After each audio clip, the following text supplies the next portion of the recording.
Assalamualaikum warahmatullahi wabarakatuh. Selamat pagi anak-anak cerdas. Bagaimana kabarnya hari ini?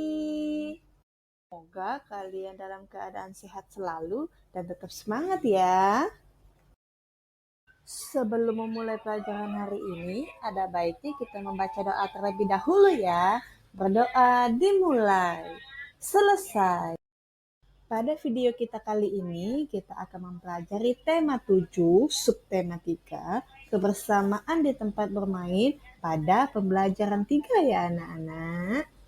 Dengan tujuan pembelajaran kita hari ini, yaitu 1, mengamati gambar dan membaca dongeng, serta mampu menemukan dongeng. Yang kedua, menentukan pecahan setengah, sepertiga, dan seperempat. Coba anak-anak lihat gambar berikut ya. Di sana ada bermain di taman sekolah.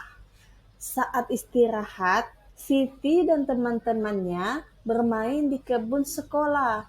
Di kebun sekolah terdapat tanaman obat keluarga atau toga. Siti duduk di kursi di sekitar kebun sekolah. Mereka membaca buku cerita sambil menikmati keindahan kebun. Di kebun, tampak kusu-kusu sedang terbang di antara tanaman. Dayu menyukai buku cerita tentang binatang. Ibu, ada satu dongeng nih. Kira-kira anak-anak mau denger nggak ya? Nah, sebelum Ibu menceritakan dongeng, Ibu mau nanya, apa itu dongeng? Ada yang tahu? Iya, dongeng merupakan bentuk sastra lama yang bercerita tentang suatu kejadian yang luar biasa dan penuh hayalan, sehingga dianggap oleh masyarakat cerita tersebut tidak benar-benar terjadi. Begitu ya. Nah, dongeng terbagi menjadi beberapa bentuk, salah satunya adalah fabel ya. Apa itu fabel? Fabel adalah dongeng yang menceritakan tentang binatang. Tokoh-tokoh di dalamnya adalah binatang yang digambarkan memiliki watak dan sifat seperti manusia. Dalam suatu dongeng, tidak hanya memuat sebuah cerita ya, tapi juga ada nilai-nilai moralnya anak-anak.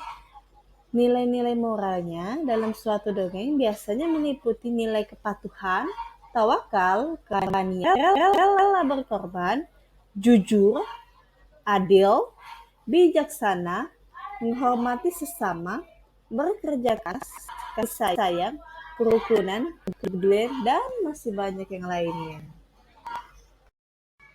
Coba kalian simak dongeng berikut ya. Kupu-kupu berhati mulia.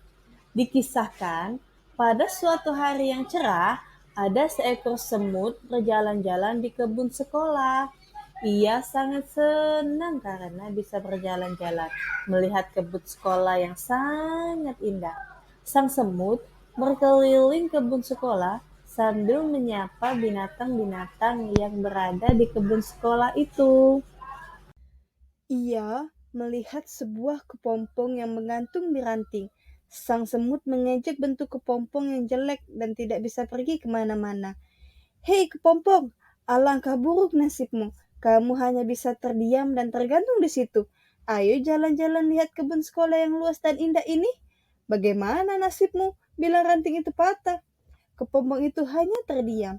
Hingga pada suatu hari, semut berjalan-jalan di kebun sekolah itu. Karena hujan, kebun sekolah itu dipenuhi lumpur, sehingga semut pun tergelincir dan jatuh ke lumpur. Semut itu jatuh. Semut itu berteriak minta tolong sekencang mungkin. Tolong, bantu aku. Aku mau tenggelam. Tolong, tolong, tolong aku.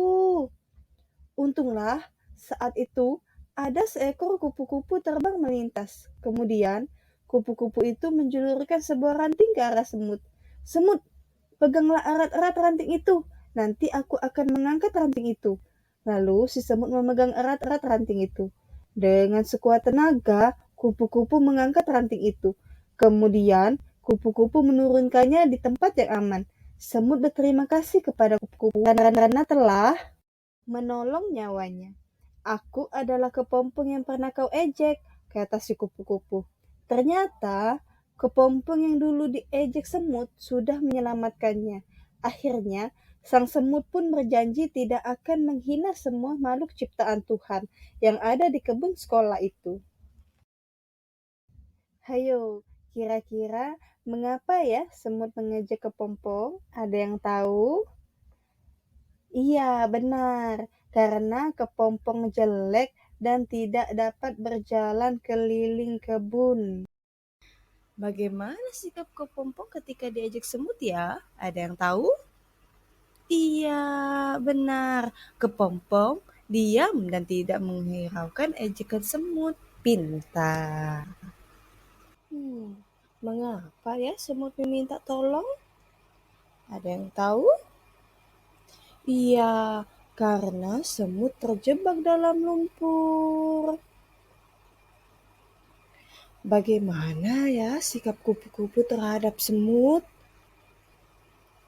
Iya, benar. Kupu-kupu menolong semut. Kira-kira bagaimana cara kupu-kupu menolong semut ya? Ada yang bisa jawab? Iya, kupu-kupu menyuruh semut memegang ranting, kemudian kupu-kupu membawa ranting terbang. Setelah kupu-kupu menolong semut, apakah yang diucapkan oleh semut kepada kupu-kupu ya? Ada yang tahu? Iya, betul sekali. Ucapan terima kasih. Sekarang tulislah janji yang diucapkan oleh semut setelah ditolong oleh kupu-kupu. Janji apa itu? Iya, semut berjanji tidak akan menghina semua makhluk ciptaan Tuhan yang ada di kebun sekolah itu. Pintar semua ya. Nah, sebelum bermain ke kebun sekolah, Siti dan teman-temannya pergi ke perpustakaan terlebih dulu. Mereka gemar meminjam buku cerita. Di meja perpustakaan terdapat tumpukan buku. Ada yang terdapat 2 buku, ada yang berisi 3 buku, ada yang berisi 4 buku. Nah, coba anak-anak lihat tumpukan-tumpukan buku berikut ini ya. Nah, di situ terdapat 2 buku. Buku yang berdiri dapat dinyatakan dengan pecahan. Hayo, ada yang masih ingat? Minggu kemarin kita pernah mempelajari ini ya. Iya, betul. Dengan pecahan 1/2 atau setengah. Nah, bagaimana dengan tumpukan buku berikut ini? Buku warna merah dan tumpukan buku yang di samping dapat dinyatakan dengan pecahan. Ayo lihat ada berapa buku itu. Iya, benar. Ada 4 buku. Maka dinyatakan sebagai pecahan. Iya, 1/4. Nah, kalau buku ini bagaimana? Buku yang memiliki pita dari kumpulan buku di samping dapat dinyatakan dengan pecahan. Iya, betul. Dengan pecahan 1/2 atau setengah. Pintar ya. Nah, di sini ada 3 buku nih anak-anak. Buku yang memiliki pita dari kumpulan buku di samping dapat dinyatakan dengan pecahan. Ada yang tahu? Iya, pecahan 1/3. Lalu bagaimana dengan buku yang di samping ini? Siti mengambil salah satu buku dari kumpulan buku di samping. Buku yang diambil Siti dari kumpulan di samping dapat dikatakan dengan pecahan. Yang tahu? Iya, betul sekali. Dengan pecahan 1/3. Alhamdulillah ya, masih ingat semua tentang pelajaran minggu kemarin. Pintar semua. Alhamdulillah. Sekian video pembelajaran Ibu pada hari ini ya. Tetap semangat, jaga kesehatan selalu. Terima kasih telah menonton video ini. Assalamualaikum.